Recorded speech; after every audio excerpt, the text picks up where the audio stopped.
This farmer hasn't watered his fields in over 30 years, and his crops are thriving.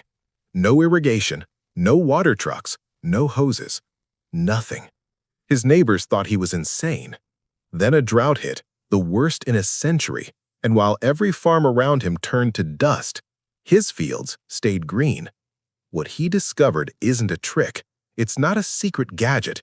It's something the earth has been doing for millions of years, and modern farming completely forgot about it. By the end of this video, you will never look at a patch of bare soil the same way again. Here's the scale of what we're talking about. The average American farm uses about 2 million gallons of water per year.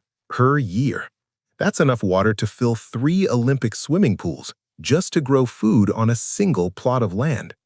Globally, agriculture consumes 70% of all fresh water on Earth. 70%. And yet aquifers, the underground reservoirs we'd pump that water from, are draining faster than rain can ever refill them.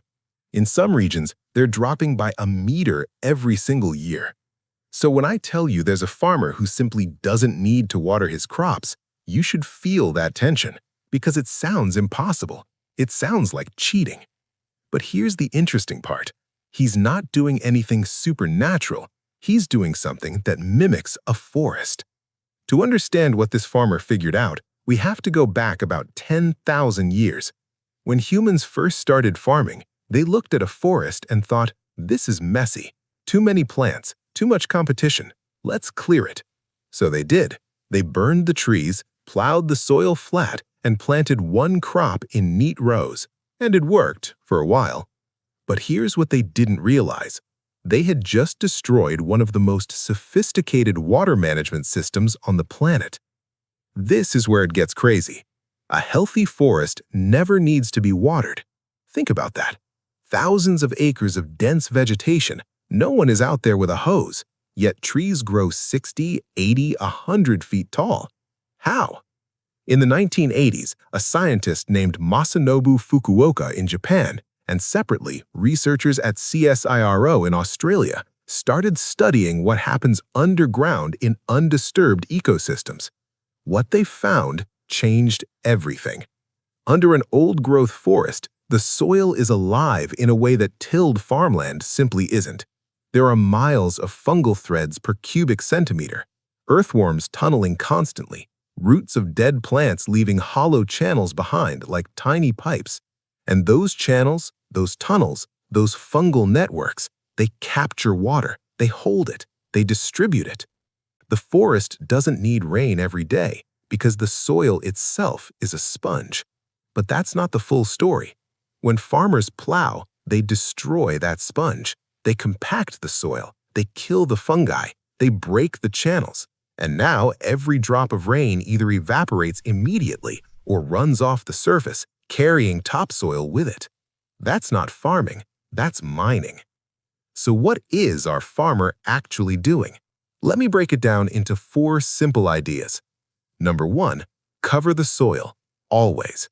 Number 2, never disturb the roots. Number 3, feed the fungi, not just the plant.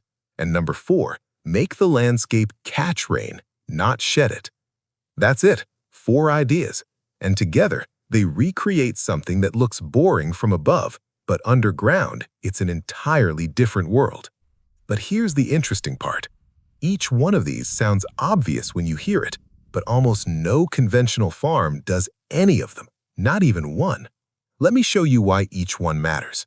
Pillar 1, cover the soil. Imagine leaving a wet sponge on your counter in the sun. Within an hour, it's bone dry. That's exposed soil.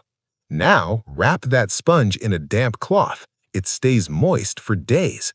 That cloth is mulch, a thick layer of chopped plants, straw or wood chips covering every inch of bare ground. Our farmer covers his soil with a 4 to 6 inch layer of organic material. It's called mulching, and it does 3 things at once. It blocks the sun from evaporating moisture, it slowly breaks down to feed the soil life, and it traps condensation from the cool night air, effectively pulling water out of thin air every single morning. This is where it gets crazy. Studies have shown that heavily mulched soil can retain up to 70% more moisture than bare soil. 70%, with zero irrigation. Pillar 2. No-till farming. Picture a city with a perfect underground plumbing system. Water mains, pipes, channels going everywhere. Now imagine someone comes in with a giant rototiller and rips it all up. That's what plowing does to healthy soil. Every pass of a plow blade severs fungal networks, destroys earthworm burrows, and fractures the root channels left behind by previous season's plants. Our farmer uses no-till methods. He plants directly into the existing soil structure. His seeds go in through tiny holes, drilled or hand-poked, without turning the earth. After just 3 seasons of no-till, his soil started doing something remarkable. It started crumbling apart in his hands. Not clumping, not compacting. Crumbling, like dark, rich chocolate cake. That structure is called soil aggregation, and it's the holy grail of water retention. Pillar 3. Feed the fungi. Most people don't know this, but plants don't feed themselves alone. About 90% of land plants form partnerships with mycorrhizal fungi, microscopic threads that extend a plant's root system by up to 100 times its actual size. Think of it this way. Your plant's roots are your arm. The fungal network is 1,000 fingers extending from the tip of each fingernail. Those fingers reach water and minerals that the roots themselves could never touch. In exchange, the plant feeds the fungi sugar. It's one of the oldest business deals on Earth, 450 million years old to be exact. Our farmer feeds his fungi by never using synthetic fertilizers. Why? Because synthetic nitrogen makes plants lazy. Why grow a root system? Why invest in fungi when free food is being poured on top of you? He composts instead. He grows cover crops, plants whose only job is to die and feed the soil. And because of that, his fungal networks are so dense they access pockets of moisture 3, 4, 5 feet underground. Moisture that never touches the surface. Moisture that drought can't reach. But that's not the full story. Pillar 4. Shape the land to catch rain. Here's something most farmers never think about. Rain that falls on flat or compacted land doesn't soak in, it runs off. Within minutes of a downpour, that water is gone, flowing into ditches, streams, and eventually the sea. Our farmer does something called swales, shallow trenches dug along the contour lines of his land, like a giant series of speed bumps running across the slope. When rain falls, instead of rushing downhill, it hits a swale and stops. It pools. It soaks in, slowly, deeply, all the way to the water table. 1 inch of rainfall on a swaled hillside can recharge soil moisture for 6 to 8 weeks. 6 to 8 weeks from a single rainstorm. Here's something even most farmers don't know. Detail number 1. Soil breathes. Healthy soil exhales water vapor at night when temperatures drop.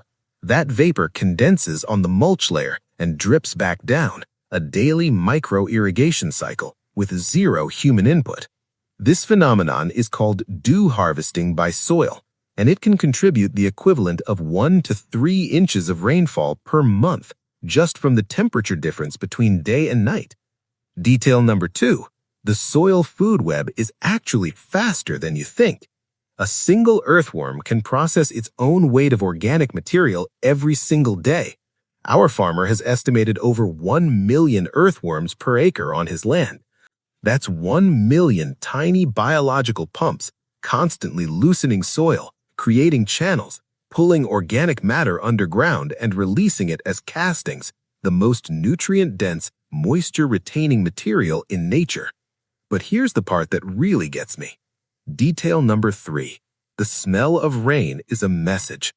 You know that incredible smell after rain? It's called petrichor, and it comes from a chemical called geosmin, produced by soil bacteria called streptomyces. Here's the wild part. Humans can detect geosmin at concentrations as low as 5 parts per trillion. We evolved to smell healthy soil. Our attraction to that smell is ancient, biological, because healthy, moist soil meant food, Survival. Our farmer's fields smell like that after rain. His neighbor's fields, compacted, bare, dead, don't, because there's nothing alive there to produce it. Now here's the beautiful thing. You don't need 50 acres to do this. Every single one of these principles works in a garden bed, a raised bed, a single pot. Step 1, mulch everything. Straw, wood chips, shredded leaves, pile it on, 4 inches minimum. Step 2, stop digging. If you need to plant, use a dibber or a stick, poke a hole, put the seed in, leave the rest undisturbed. Step 3, compost instead of fertilizer. Make a simple pile, kitchen scraps, cardboard, garden waste. Turn it occasionally. In 6 to 8 weeks, you have the richest, most moisture-retentive planting medium on Earth. Step 4, if you have any slope at all, even a gentle one, dig 1 shallow swale. Just 1. It will transform how rain behaves on your land. And here's something interesting. People who switch to these methods almost always report the same thing. The first season feels uncertain. The second season, their plants are noticeably healthier. The third season, they stop watering almost entirely. The soil is learning. It's rebuilding something we destroyed. And once it comes back, it doesn't forget. So here's the thing about this farmer. He's not a genius. He didn't invent anything. He just stopped fighting the earth and started copying it. Every system he uses exists in a wild forest, undisturbed, doing its work perfectly for tens of thousands of years. The mulch layer, the fungal networks, the burrowing animals, the water-catching topography, already there, already proven, already optimized by 450 million years of evolution. The tragedy of modern agriculture isn't that we didn't know better, it's that we did know. We could see it in every forest, every meadow, every inch of untouched soil, and we chose the fast way instead. This farmer chose the slow way, and now, 30 years later, his soil is 3 times as deep as when he started. His water table is rising, his yields are stable even in drought years, and he spends less money, less time, and less energy than any of his neighbors. He didn't find a shortcut. He found the original path, the one that was always there.